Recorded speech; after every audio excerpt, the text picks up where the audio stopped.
Hello, and welcome back to Unfuck Your Money, the podcast where soul meets strategy and we heal your money wounds from the inside out.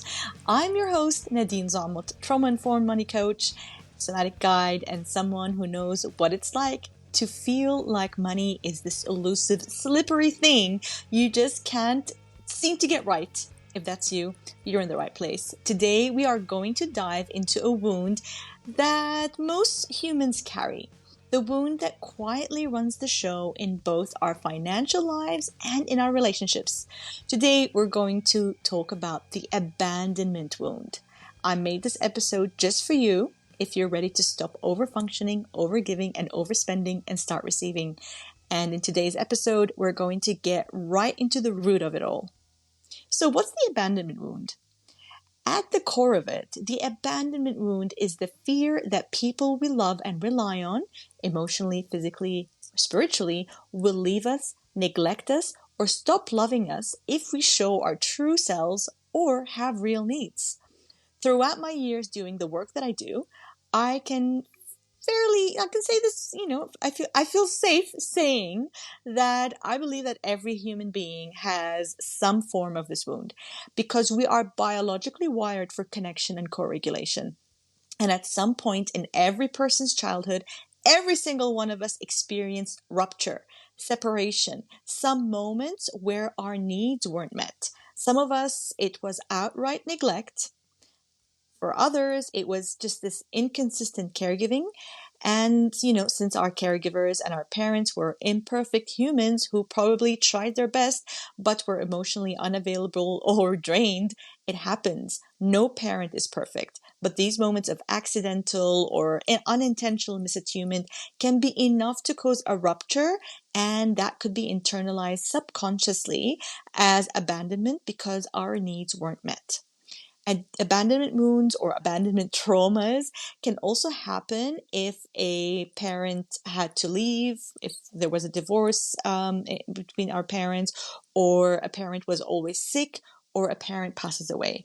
We might internalize this as it was our fault, or they left us, they didn't want to be with us. Because remember, we're kids, so the way that we internalize things with our limited maturity and with our limited resources as children, we can misinterpret things, right?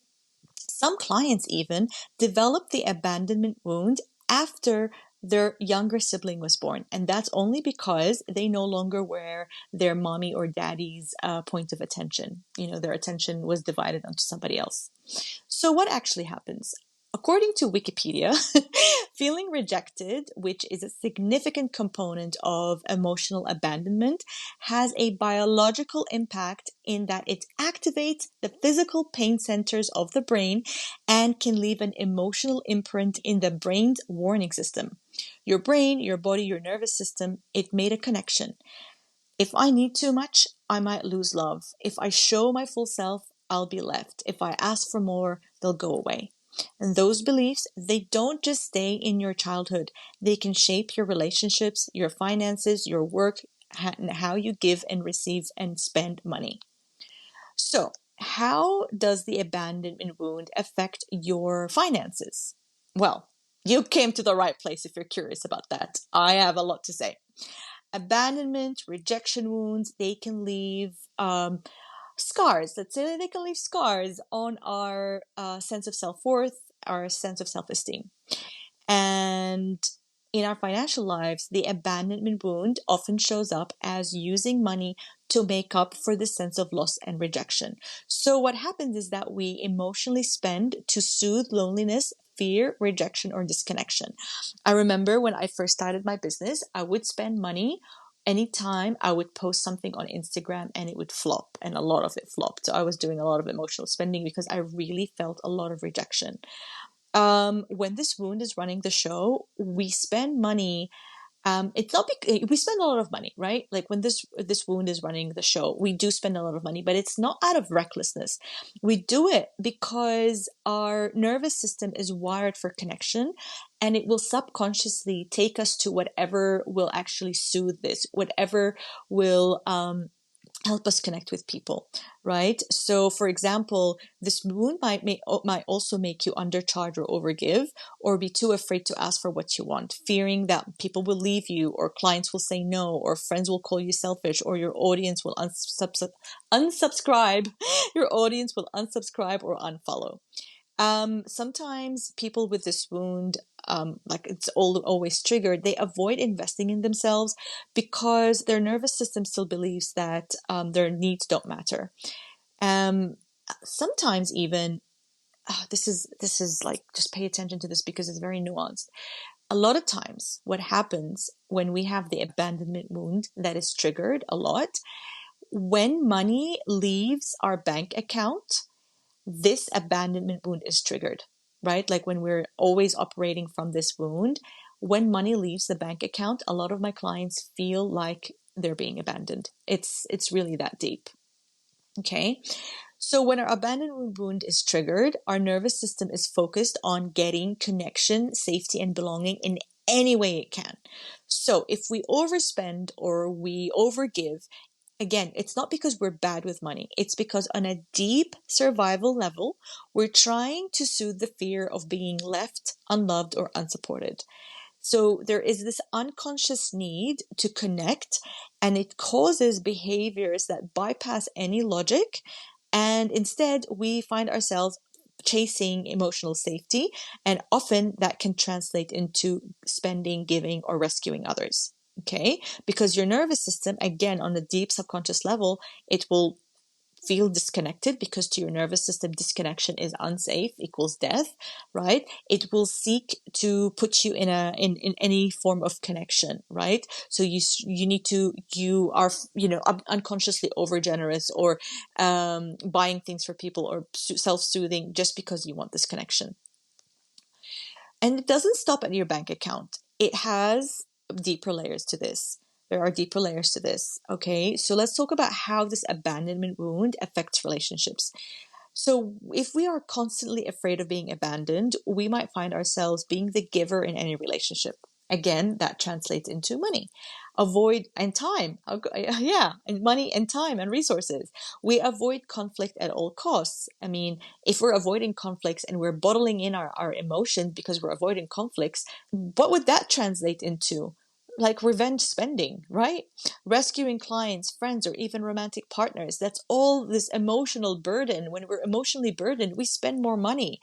Feeling resentment because we're always there for everyone, but they're not there for us in the way that we want them to. Again, emotional burden, frustration that can cause us to self-soothe using shopping, right? So now let's talk about healing.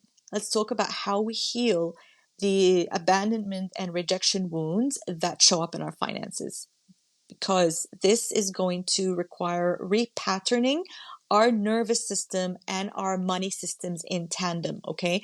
We need to balance the emotional work with financial strategy work. Okay. So that you no longer have to spend, hustle, or perform your way into safety.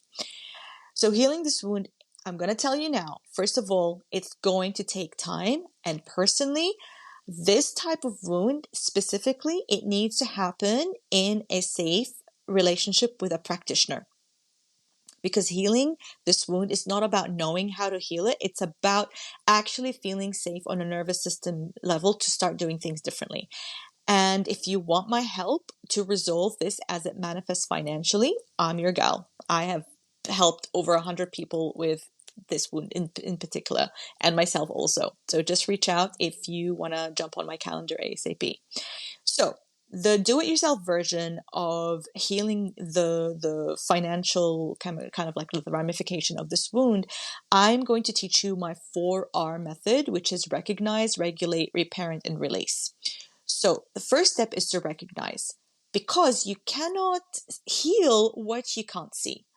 This is really about starting to build awareness of when you are in the abandonment wound.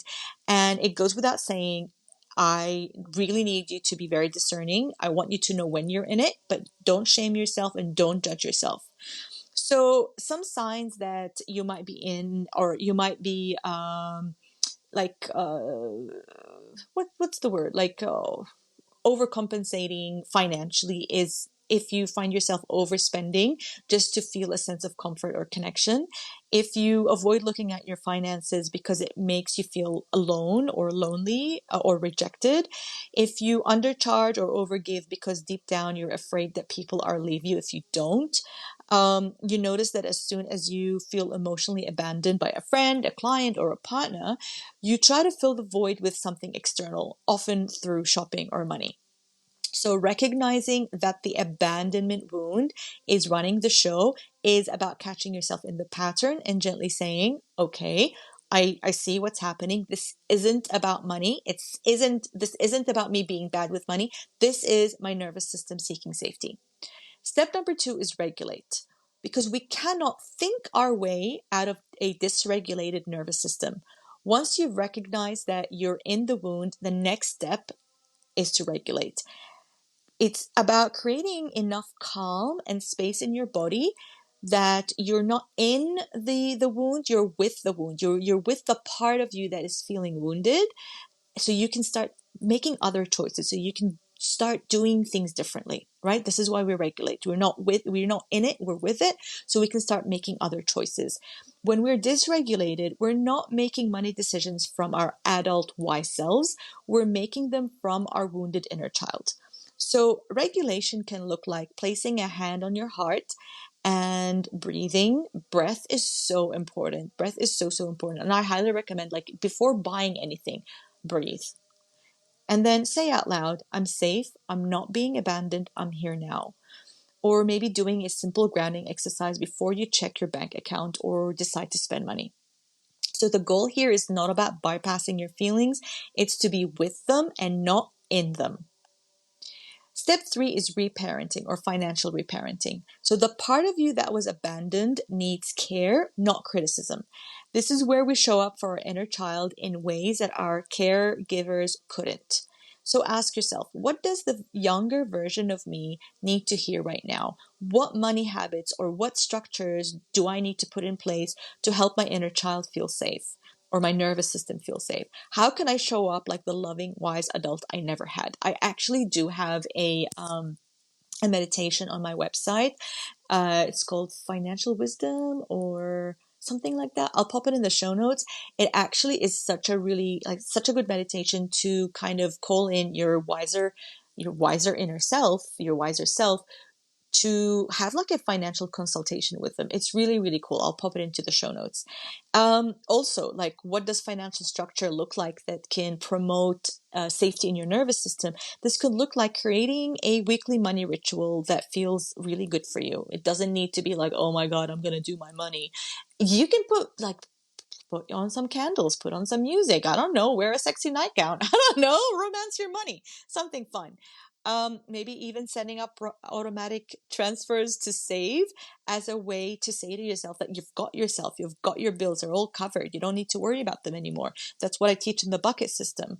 Talking to yourself with compassion when mistakes happen instead of shaming yourself is also very, very important here.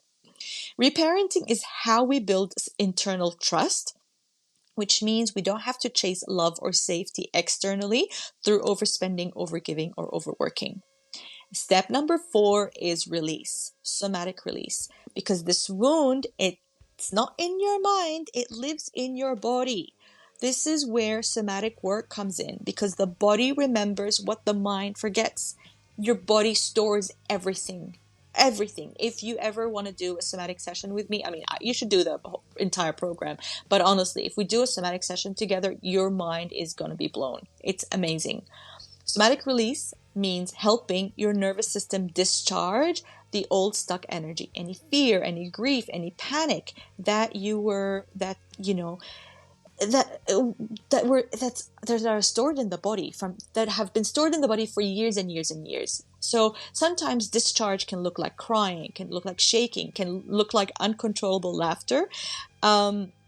Sometimes it might, when you're doing a somatic discharge or somatic release, you need to sit still or you need to move. So it's always different. And even if we're like, because healing is circular, it's not linear. Sometimes when we're working on the same wound, different discharges happen. Okay.